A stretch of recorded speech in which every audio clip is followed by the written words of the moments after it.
नमस्कार, मैं हूं अमिता और आप देख रहे हैं इंडिया फर्स्ट न्यूज। दर्शकों, आप चैत्र और शारदीय नवरात्रि के बारे में तो जरूर जानते होंगे, लेकिन क्या आप जानते हैं कि मां की आराधना के लिए गुप्त नवरात्रि का भी बड़ा महत्व होता है। आज हम इन्हीं गुप्त नवरात्रियों के महत्व और इस दौरान मां की साधना के नियमों के बारे में जानेंगे। तो इस विषय में हमारे साथ मौजूद हैं पंडित विनोद गौतम जी। जी पंडित जी, हम आपसे जानना चाहते हैं और हमारे दर्शक भी जानना चाहते हैं कि गुप्त नवरात्रि में साधना कैसे करते हैं, और इस बारे में आप थोड़ा हमारे दर्शकों को जानकारी दीजिए। गुप्त नवरात्रि, गुप्त विधान, गुप्त पूजा, गुप्त तंत्र साधना, गुप्त देवियाँ और गुप्त रहस्य, आपको जो फल भी प्राप्त होता है, सिद्धि भी प्राप्त होती है, वह भी गुप्त होती है। वर्ष में 2 बार प्रगट नवरात्रि और 2 बार गुप्त नवरात्रियाँ होती हैं। प्रगट नवरात्रि में प्रगट मूर्ति पूजा होती है, साकार रूप में पूजा होती है, परंतु गुप्त नवरात्रि में साधक लोग माँ दुर्गा की निराकार रूप में पूजा करते हैं। गुप्त नवरात्रि में तंत्र सिद्धि के लिए जो देवियों की पूजा की जाती है, चूँकि वो सभी देवियाँ तांत्रिक स्वरूप लिए हुए होती हैं, काली के रूप में होती हैं, जो काली का रूप होता है उन काली के रूप में होती हैं। उन्हीं में से 10 महाविद्याओं की सिद्धि प्राप्त की जाती है। इसमें मूर्ति पूजा ना करके आपकी घट स्थापना और कलश स्थापना में ही देवी का आवाहन किया जाता है। निराकार रूप में देवी की पूजा, अर्चना, जाप, पाठ इत्यादि करने का विधान है। देखा जाए तो गुप्त नवरात्रि में जो भी साधनाएं की जाती हैं, ये गुरु प्रदत्तीय साधनाएं होती हैं। बिना गुरु ज्ञान के या बिना गुरु दीक्षा के गुप्त नवरात्रि की साधनाएं करने से साधक लोगों को परेशानी या कष्ट का सामना करना पड़ सकता है, क्योंकि ये जितनी भी देवियां हैं ये सब तांत्रिक देवियां होती हैं। जी मेरा दूसरा सवाल है पंडित जी आपसे कि गुप्त नवरात्रि में साधना करने से क्या क्या लाभ होते हैं, हमारे दर्शक जानना चाहते हैं। जी, बहुत अच्छा प्रश्न है। चूंकि गुप्त नवरात्रि में जब हम साधना करते हैं तो उसमें हमको गुप्त सिद्धि प्राप्त होती है, जो कि हम कभी भी किसी भी समय पर संकट काल में हम उसका प्रयोग कर सकते हैं। गुप्त सिद्धि अर्थात हमारे पास जो सिद्धियां होती हैं वो प्रगट में नहीं होती हैं। इसके लिए हमको निश्चित तौर पर ये चूंकि एक ऐसी साधना है, ऐसी देवियों की सिद्धि है, ऐसी महाविद्याएं हैं, जो अगर उनमें से एक ही महाविद्या आपको प्रगट रूप में और उसकी जो सिद्धि है, उसका जो फल है और उसकी जो कृपा है वो अगर प्राप्त हो गई तो निश्चित तौर पर आप जो है तो सभी प्रकार की जो है तो अलौकिक वस्तुओं के स्वामी होंगे। सभी प्रकार की मनोवांछित फल की आपको पूर्ति होगी। जीवन में धन, वैभव, ऐश्वर्य, समृद्धि, सुख, शांति सब कुछ प्राप्त हो जाएगा। धूमावती, बगलामुखी, काली, तारा, छिन्नमस्ता इत्यादि 10 महाविद्याओं का जब हम आवाहन पूजन करते हैं, त्रिपुर सुंदरी इत्यादि जो हमारी जो तांत्रिक देवियां हैं, इनका जब हम आवाहन पूजन करते हैं तो चूंकि ये निराकार होती हैं, लेकिन जब हम साधक साधना में लीन हो जाता है, जब साधना करता है तो वो साकार रूप में साधक के सामने खड़ी हो जाती हैं। वो एक आनंदमय क्षण होता है, वो एक आनंद का प्रकार होता है, जिस समय पर साधक के सामने वो देव शक्ति जो हो तो विराजमान होती है, और जब वो निराकार रूप में साकार रूप ले लेती है तब उसकी साधना पूर्ण हो जाती है।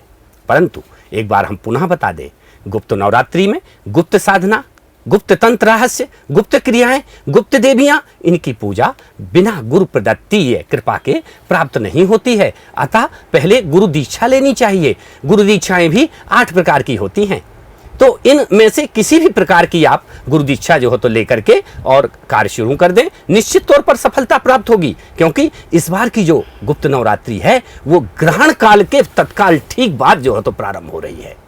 प्रतिपदा तिथि प्रातः से प्रारंभ हो जाएगी, 22 तारीख को सोमवार को जैसे ही प्रतिपदा का सूर्योदय होगा वैसे ही आपका कलश स्थापना हो जाएगा। निराकार रूप में मां भगवती आपके आंगन घर में प्रवेश कर जाएंगी। आप दूसरे दिन 22 तारीख को सर्वार्थ सिद्धि योग, त्रिपुष्कर योग, दुपुष्कर योग इत्यादि आपको बल प्रदान करेंगे।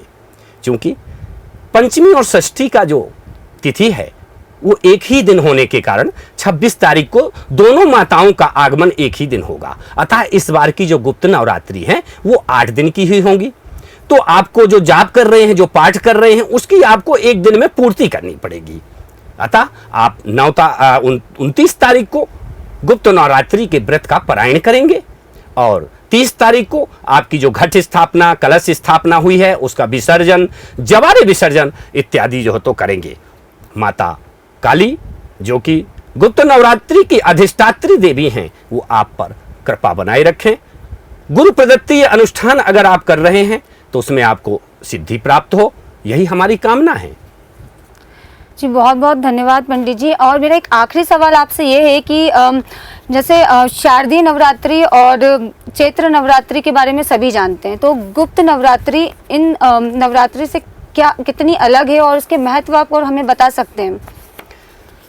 चूंकि गुप्त नवरात्रि जैसे जो साधक होता है इतनी साधना करके और सिद्धि प्राप्त कर लेता है कि वो एक तत्क्षण काम करती है, तत्काल जैसे काम करने वाली जो चीज है वो गुप्त नवरात्रि में जो है तो साधक लोग जो है तो प्राप्त कर लेते हैं और उसके द्वारा जो है तो दूसरों को भी जो है तो ठीक कर सकते हैं, दूसरों को भी जो है तो वो लाभ पहुंचा सकते हैं। तो गुप्त नवरात्रि की जो सिद्धियां हैं वो संचित होती हैं और जो प्रगट नवरात्रि होती है उनकी जो सिद्धियां हैं वो जो है तो संचित ना हो करके वो पूर्णमयी होती हैं। उससे आपका लोक परलोक इत्यादि जो है तो पुण्य प्राप्ति की इच्छा, संतान प्राप्ति की इच्छा, धन प्राप्ति की इच्छा इत्यादि जो है तो इच्छाओं के लिए जो है तो होता है, जिसे जो है तो निष्काम जो है तो नहीं बोल सकते हैं उसको।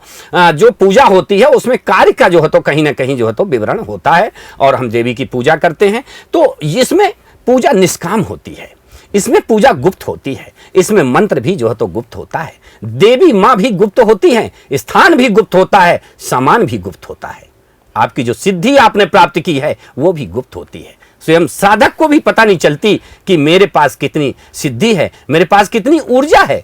कई बार साधक को ये सब चीजें प्राप्त हो जाती हैं और उसको वो आभास भी नहीं होता, उसके सारे कार्य हो जाते हैं। फलता जैसे वो किसी से बात करना चाहता है, अपने आप उसका फोन आ जाता है, वो कोई चीज प्राप्त करना चाहता है वो उसको अपने आप प्राप्त हो जाती है, लेकिन साधक को ये पता नहीं कि ये सिद्धि मुझ में आ गई है। तो ऐसी स्थितियां भी जो है तो कई बार बनती हैं। तो हमारी जो ये देवियां हैं, चूंकि जो प्रगट नवरात्रि होती है उसमें जो जितनी भी देवियां हैं उसमें चूंकि 9 देवियों की 9 पाठ और 9 देवियों की पूजा चाहे वो गुप्त नवरात्रि हो चाहे वो प्रगट नवरात्रि हो, दोनों में की जाती है। लेकिन गुप्त नवरात्रि में गुप्त देवियों की पूजा होती है और गुप्त सिद्धि प्राप्त होती है और प्रगट नवरात्रि में जो पूजा होती है वो साकार रूप में पूजा होती है। तो दोनों में जो है तो अंतर होता है। लोक कल्याणकारी जो है तो वो पूजा होती है, ये पूजा जो है तो अपने स्वयं की सिद्धि के लिए प्राप्त होती है।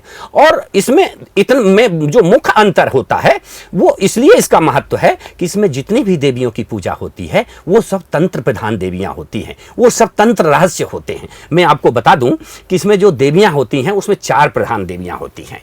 एक पहली देवी होती है अकालानमुखी, अकालानमुखी देवी। दूसरी देवी होती है मोक्षान्मुखी, मोक्षान्मुखी। तीसरी होती है बगलान्मुखी और चौथी होती है प्रेतान्मुखी। तो हाँ, इन चारों देवियों के जो प्रयोग होते हैं साधक को अलग अलग प्रकार से जो है तो करना चाहिए। जैसे कि हम आपको बता दें कि अगर किसी को शत्रु से या किसी पर विजय प्राप्त करना है, कोई लड़ाई झगड़े का डर है, तो इस प्रकार से शत्रुओं से विजय प्राप्त करने के लिए हम तांत्रिक देवी बगलामुखी देवी का आवाहन पूजन करते हैं, उनको प्रसन्न करते हैं, उनका अनुष्ठान करते हैं और इसके द्वारा जो है तो हम डर से, शत्रु भय से और पराजित होने से जो है तो बच जाते हैं। दूसरी देवी होती है अकालानमुखी। ये तांत्रिक देवियां होती है, तत्काल प्रभाव करती हैं। ये आप सोचिए ब्रह्मास्त्र के प्रकार से जो है तो तांत्रिक प्रयोग में ब्रह्मास्त्र है एक प्रकार का। तो जो दूसरी देवी है वो जो है तो देवी है अकालान्मुखी। जब हम किसी प्रकार से हमको अकाल मृत्यु का भय हो जाता है, हमारा जीवन समाप्त होने की कगार पर आ जाता है, हमको कई प्रकार की रोग बाधाएं घेर लेती हैं और हमारी आयु पर जो है तो संकट आ जाता है और अकाल मृत्यु होने का हमको जब खतरा हो जाता है तो हम अकालान्मुखी देवी का आवाहन करके तत्काल लाभ प्राप्त कर सकते हैं। इसी प्रकार मोक्षान्मुखी देवी, जब हम अपने परिजनों को भटकता हुआ देखते हैं, जो हमारे पितृ हैं, देवता हैं, तो किसी प्रकार से जो अनावश्यक समय पर किसी के द्वारा अकाल मृत्यु में घटना में घटित होकर के उनको मृत्यु प्राप्त हो जाती है, तो जो परिजन जो है तो मोक्ष को प्राप्त नहीं होते हैं और जो है तो उनकी आत्माएं भटकती रहती हैं, तो उनकी जो है तो शांति के लिए मोक्षान्मुखी देवी का आवाहन पूजन किया जाता है, तो उससे जो है तो उनको मोक्ष की प्राप्ति हो जाती है। और चौथी देवी होती है प्रेतान्मुखी। प्रेतान्मुखी देवी के लिए जो साधक है तो उसको जैसे कोई पुराना भवन है, किला है, महल है, उसमें प्रेत का वास हो जाता है। किसी भूखंडर या किसी पुरानी भवन में प्रेत का वास हो जाता है। किसी जमीन भूमि पर जो है तो अशुद्ध हो जाती है, सुषुमित भूमि हो जाती है, विकास नहीं होता है, तो वहां पर प्रेत का वास दूर करने के लिए देवी प्रेतान्मुखी देवी का आवाहन करते हैं। प्रेतान्मुखी देवी उस प्रेत को दूर कर देती है। तो इस प्रकार से हमारे ये अलग अलग अधिकार हैं, किससे हमको आप सोचिए कि जो आपको, अगर आपका कोई कार्य है, तो जैसे आपका कोई पुलिस विभाग का कार्य है, गृह विभाग का, तो आप उसको गृह विभाग में ही एप्लीकेशन देंगे तो ज़्यादा अच्छा रहेगा। लेकिन वही एप्लीकेशन आप दूसरे विभाग में डाल देंगे और देने चले जाएंगे तो वो आपका कार्य अच्छा नहीं होगा। तो कार्य के अनुरूप आपको किस प्रकार का कार्य है, इस प्रकार से कार्य के अनुरूप आप जो है तो बगलान्मुखी, अकालान्मुखी, मोक्षान्मुखी और जो है तो प्रेतान्मुखी देवी का आवाहन पूजन करके लाभ प्राप्त कर सकते हैं। तो ये तांत्रिक देवियां हैं। ये तांत्रिक देवियां काली के स्वरूप में होती हैं। मैं आपको बता दूं कि जो गुप्त नवरात्रि होती है, इसकी अधिष्ठात्री देवी मां काली ही है।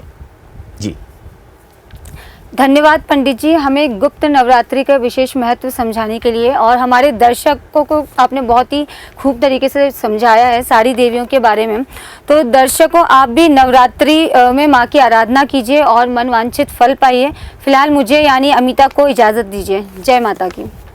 मुद्दों पर सीधी बात, आक्रामक अंदाज, आकर्षक ग्राफिक्स, पब्लिक की आवाज। सोशल मीडिया न्यूज में सबसे भरोसेमंद नाम, इंडिया फर्स्ट न्यूज। पहुंचा 30 लाख के पार। अंतरराष्ट्रीय सर्च इंजन गूगल ने भी सराहा। लाखों दर्शकों की बना आवाज, इंडिया फर्स्ट न्यूज। सभी दर्शकों का बहुत बहुत शुक्रिया। Subscribe now. India first news, mission for the nation.